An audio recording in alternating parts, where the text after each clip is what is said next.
This program is brought to you by DJ's Goalpost Sports Bar and Grill.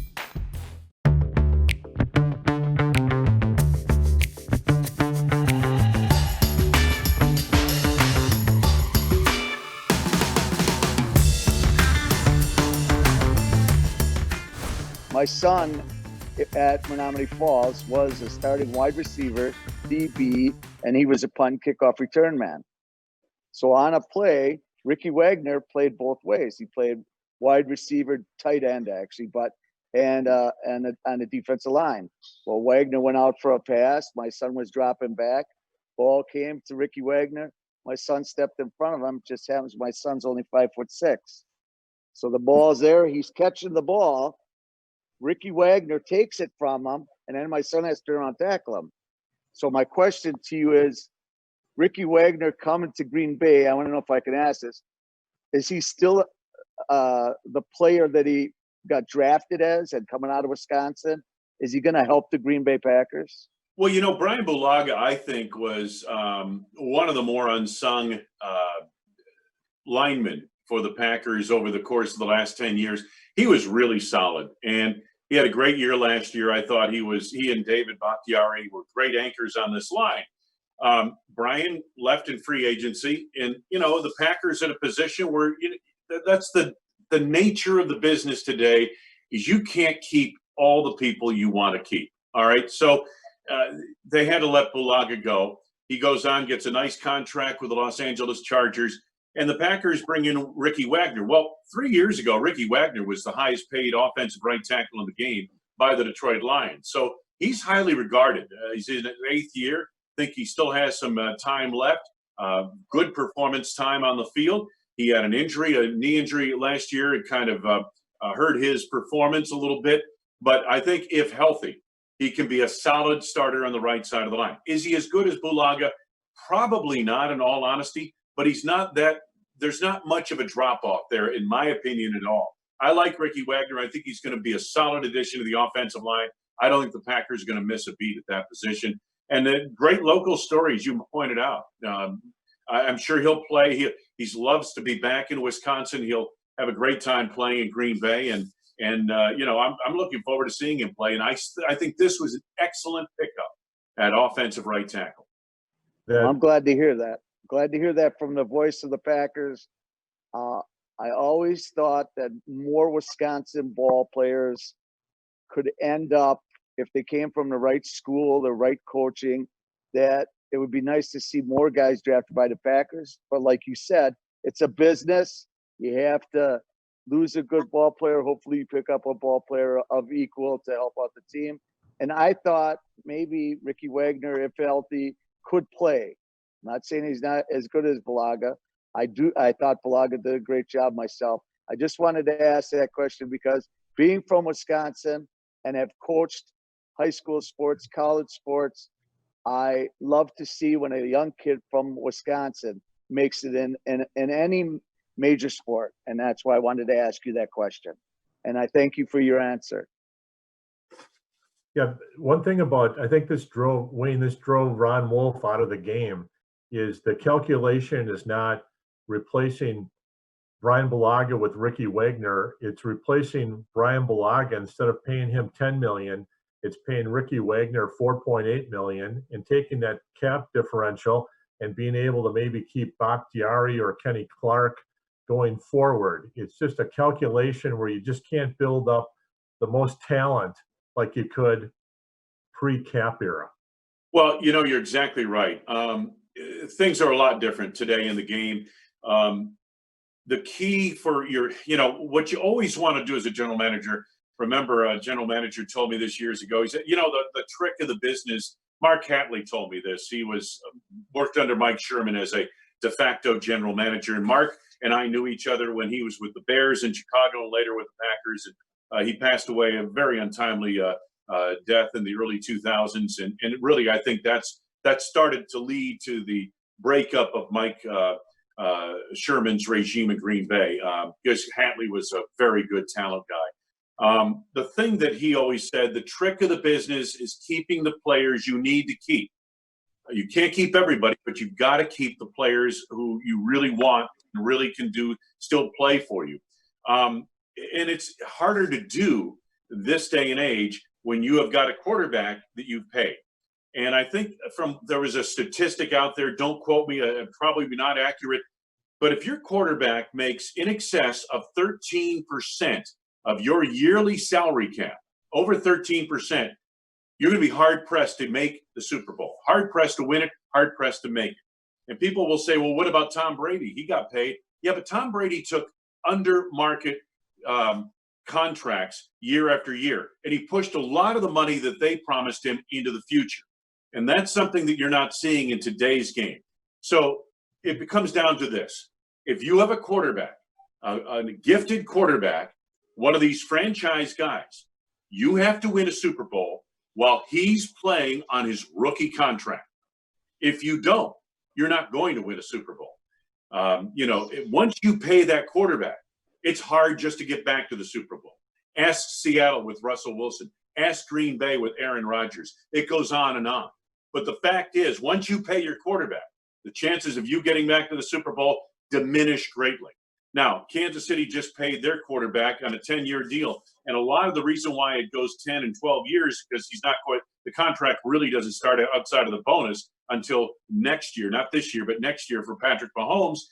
The fact is, now that they paid him, it's going to be hard for them to win a Super Bowl, in my opinion, although that 10-year deal gives him a better chance because he's not going to count as much on the cap each year going forward. But as that builds, he will count more and more, and then it'll become difficult. So the Chiefs have a window here.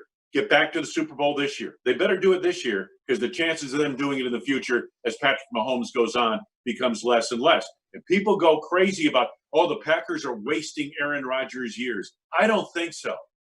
It's just the economics of today's game that has led the Packers to – the Packers have had, since 2010, one team that was Super Bowl caliber. And I think Tom and John, you'll agree with this. The one team that was a real Super Bowl team in Green Bay since 2010, that was 2014. And they would have done it all that year. In my opinion, they would have beaten the Patriots in the Super Bowl. Heck, the Seahawks weren't even playing well. They were all banged up. And they hand the ball to Marshawn Lynch, and they beat the Patriots in the Super Bowl. The Packers were a much better team. They stumbled in the last 5 minutes of that NFC Championship game, and that team never got back. But that was the last time they've had a Super Bowl championship caliber team, and they would have won the Super Bowl that year with Rodgers, and that would have been the anomaly to what I've just been talking about. Pay your quarterback, say goodbye to the Super Bowl. Wayne, savoring every word. Wayne Larrivee, the voice of the Green Bay Packers. He covered and called a Super Bowl for the Bears and for the green and gold. I know that people want to hear, Wayne, your perspective on the Packers, and then certainly in this uncertain time that we live in, how you see the season unfolding. And I know that's a difficult question. A lot of criticism, as you know, about the Packers and the draft and not, quote unquote, addressing needs vis-a-vis a receiver for the aforementioned number 12. Your perspective, please. Greatly appreciated. Yeah, Tom, and John Dodds follows the draft closer than almost anyone in this world, including those. Don, I got to level with you. I have, and again, I don't pay much attention to this because I think that coaching and the players will determine whether this was a good draft or not. And that's going to be down the road. But have you guys ever seen a Packers draft since Ron Wolf took over, a Packers draft panned like this one by all the critics? I mean, people giving it a D or a C minus and things like that. I mean, and believe me, draft day grades are unfair. They are unfair. So let's understand that. And I'm kind of sitting back saying, hey, I'll bet you Brian Gutekunst knows a little bit more about what he's doing than all these draft critics. But I've never seen such criticism of Packers draft in the last 25 years. Have you guys seen anything like this? I did in 1995. Sterling Sharpe, they had lost to Dallas 2 or 3 times in a row at Dallas. And Sterling Sharpe, his career ended. So they came into the 95 draft having to get a wide receiver, and San Francisco traded up for J.J. Stokes from UCLA, and Wolf traded back, and he traded Brunell. So they had all these picks, and I remember talking to it, and they got a D minus or an F And what happened was I was talking to, I won't mention the person's name because he's a highly respected draft analyst. But after the draft, I said, Craig Newsome, first round. He says, too slow to play corner. He's a safety. Second round pick. Oh, they traded it to for Keith Jackson. He won't come to Green Bay. His agent told me. Third round pick. He said, Darius Holland, defensive lineman. Okay. Then another third round pick. They had Antonio Freeman. He's a long strider, primarily a punt returner. He's not going to replace Sharpe. Brian Williams, the linebacker, he's just a guy. And then I think it was William Henderson, could have got him in the 7th round. All he does is block. And then it went to the 7th round, and it was Adam Timmerman. He might be good. I'd give it a D-. They look back. USA Today said they gave him an F, and they look back 3 years later. The only A+ that was given to any team that year was the Packers because they got 5 starters on their Super Bowl team. It was Newsome, Timmerman, Freeman, Brian Williams, and William Henderson. And then they have Travis Jervey, a very valuable special teams guy.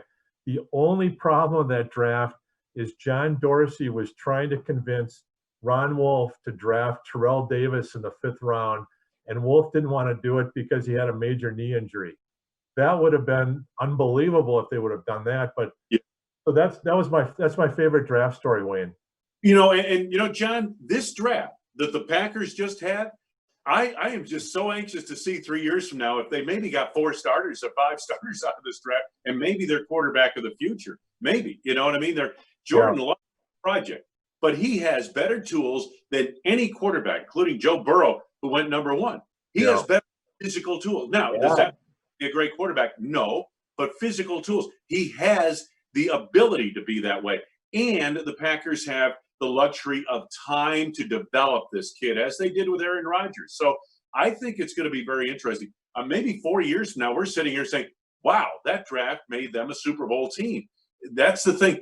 When I see these drafts get really panned, usually those are really good drafts. So I'm anxious to see what happens in 3 years with this draft. I think it could be quite good. Wouldn't it be something if Jordan Love worked out and you get 3 in a row? I mean, just unprecedented. The brilliance of John Dodds with his historical perspective on the draft and the brilliance of the Packers voice, Wayne Larrivee. With your permission, Wayne, would want to leave a final question for our good friend and one of our main sponsors, Don Matovich at DJ's Goalpost in Menominee Falls. But again, if we may, just your perspective on what you think might happen in this uncertain time as it relates to the National Football League. Well, Tom, it's a changing situation every day. And it's not changing for the better with the influx of COVID diagnosis that we've seen over the last several weeks. It's really kind of scary. I think baseball, the NFL, will take its template in many respects, I think, from baseball.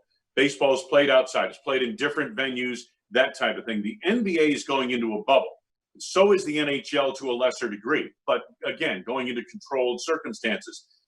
Baseball is going to be played, in different ballparks around the country. Football will be played that way as well. If baseball makes it, then I think we have a great chance for an NFL football season. I don't know how the colleges are going to pull off a season because I don't know how campuses are going to get back up to speed with kids being welcomed into class. I don't know how that's going to happen. But I do know this, the NFL is forging ahead. I know the union is pushing back a little bit right now because they want safety precautions. I think the league is doing everything they can to make sure those safety precautions are in place. How will these teams evolve?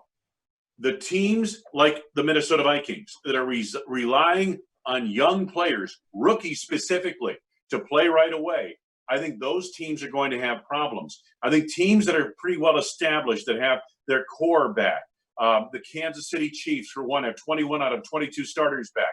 They will benefit from that. The Packers have some changes, but they've added veterans who are going to step in, and like Ricky Wagner, like Christian Kirksey, who are going to step in and fill major roles. I think that will help a team like the Packers. So it all depends on where you are. But if you're relying on young players in the draft this year of all years, it's going to be hard for them to contribute. because they've had no off-season program on the field. The virtual off-season is one thing, but athletes learn on the field, and they have not been on the field. There will be a training camp period. The rookies will come in on the 21st. They'll have a week ahead of the veterans. That'll be fine, but it's not. They'll only have 2 preseason games right now. That's not enough time for the young players to get into and acclimated to the NFL to contribute early on in the season. Maybe later in the season, they'll be better equipped to contribute, but hopefully we get a season, because right now the COVID spike is really alarming in our country. If you're Russ Ball and you're trying to manage a salary cap and you have to sign Kenny Clark, David Bakhtiari, you're looking at King and Kevin King and Aaron Jones. If there are no, I read a stat where if there's no attendance, the NFL could lose $3 billion, and that would reduce the cap for next year by $50 million. Yeah. How can you plan and sign somebody like that next year? It's like, wow. And John, it's probably why we haven't seen more signings. You know what I mean? I mean, the Chiefs got Mahomes done, but it may be one of the reasons why the Packers haven't yet done Kenny Clark and some of these other players you're talking about. And you're right. The fact that they didn't do a whole lot in free agency this year had everything to do with the contracts they have coming up next year. And that's how you plan it. I mean, Bakhtiari and Clark, you got to have those 2 guys. You have to have those 2 guys. Can you afford to keep some of the other players? That's a big question mark. But if that cap goes down by $50 million, you're right. There are a lot of teams that are going to be shedding a lot of talent. Well, Johnny Matovich, waiting there patiently at DJ's Goalpost Bar and Restaurant. It's the best ever, we feel, in Menominee Falls. And someone who's so big in giving back and charity, we look forward to celebrating that as time goes on with this video podcast, Pippin Dodds. How about a question for Wayne here as we start to say so long, with great thanks to Wayne and John for arranging this for us with their friendship and their professional connection. So take it away, Don Matovich. All right, if this is okay with you, Wayne, I would like to say this. I did a podcast with Tom and John, and there were some questions about the draft. And here's what I'd like to say to Wayne Larrivee. Right now, if somebody watches this podcast, they're going to get educated in a way that what you said about the quarterback's going to get 13%, it's hard to get back to the Super Bowl. Normal people who say the draft was probably bad for us this year, they don't understand that the head coach has to deal with that you got to pay the quarterback 13% of your salary. You're bringing in guys that are going to fit into your program, and that's what the head coach is supposed to do. Otherwise, at the end of the year, he could lose his job.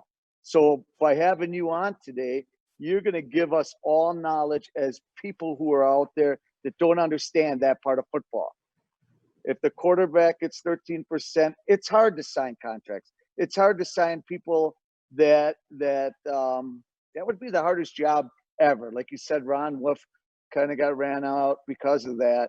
But people don't know that. So when they're grading the Green Bay Packers and going, well, why did you take this guy? Why did you take that guy? Well, if you owned a DJ's Goalpost and you didn't do what your wife said and you didn't spend the money correctly, you would be out of business. So being the Green Bay Packers, having one of the best quarterbacks in football, you have to pay him, so you have to fill the spots. And you gave the right example.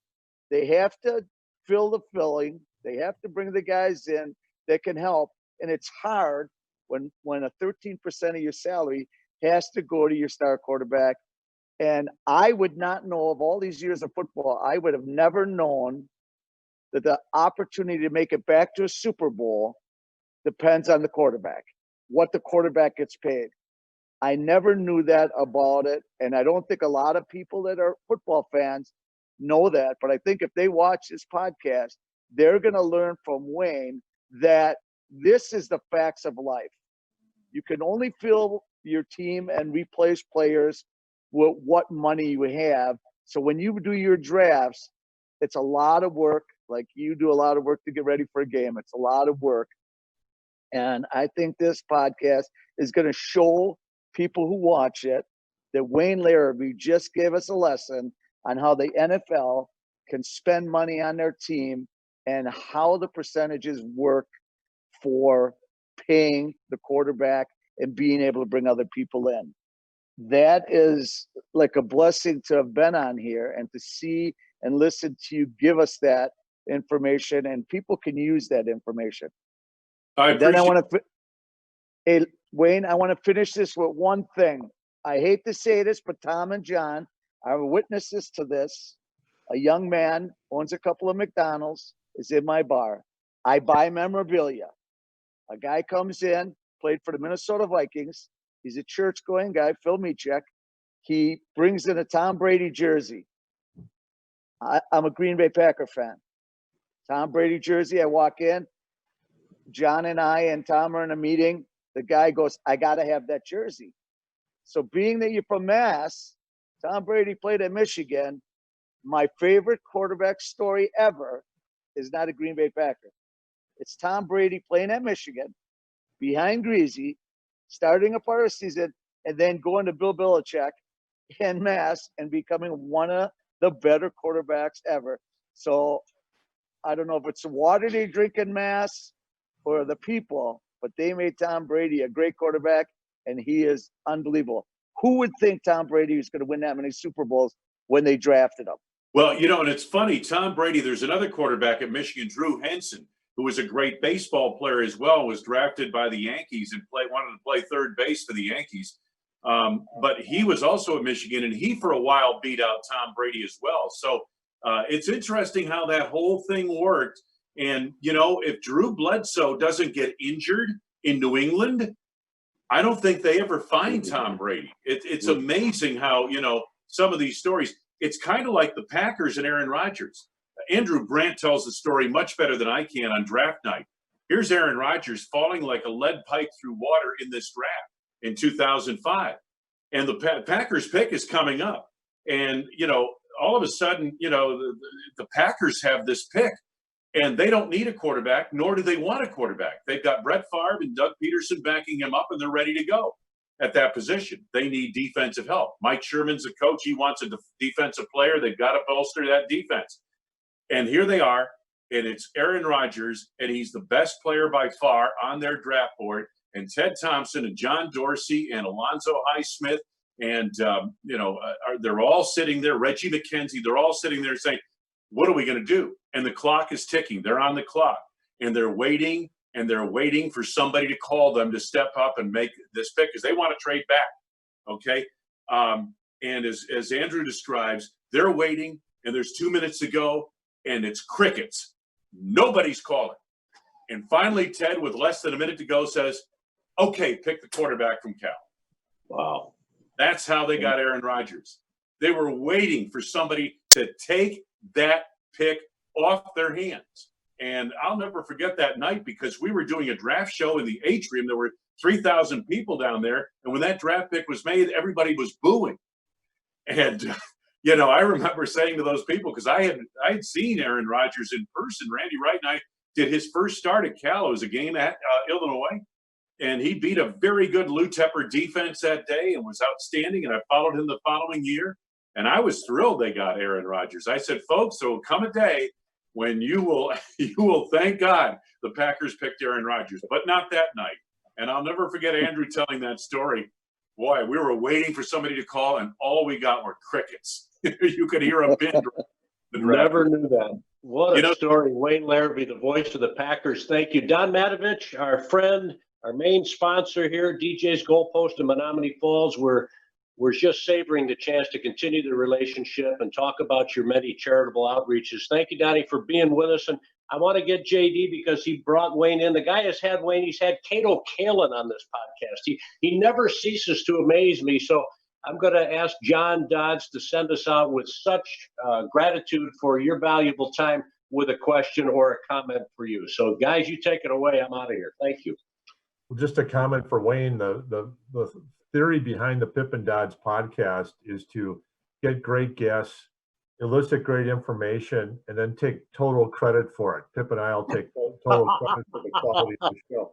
So I appreciate your time. I enjoy working with you. You and Larry McCarron. You know, you do your homework. I just sit back. I'm glad to just give some information every now and then. And the fact that you can read some of my writing, I'm a taller guy in a real closed-in space, so I bring a little shelving to increase my space. And Larry always says, "Are you moving in, John, or what are you doing here?" And so I appreciate your patience. As I learned, there was a different pace to being a statistician in football than there was for basketball. I was used to that more, but I really enjoy the insight that you have, and I appreciate you taking the time today. Thank you very much, John. It's great to be with you. We appreciate the role you play in our broadcast, and it takes time. It does take time, and you and I have now done it for 3 or 4 years, so it's worked out really well. We enjoy having you with us. All right, thanks, Wayne.